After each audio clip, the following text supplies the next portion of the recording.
Hey guys, welcome to our channel. So in this video I'm going to show you how to set a home page in Squarespace. So simply, as you can see, this is our home page. So in order to check the home page, simply you have to refresh your website, and after that when you refresh your website you can easily find the home page. So now this is your landing page or home page. Whenever someone visits your website, so simply this page will appear.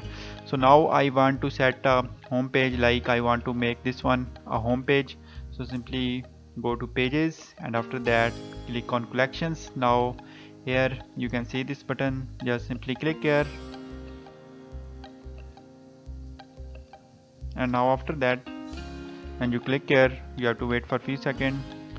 Our page setting is being uploaded here. So now finally here you can see in the general tab, simply scroll down and here you can see set as home page. So simply click here, and after that here you can see, are you sure want to make this collection the front page of your site? It will be the first thing that visitors to your site see. So simply just click on confirm, and after that when you click on confirm, so it will be your home page.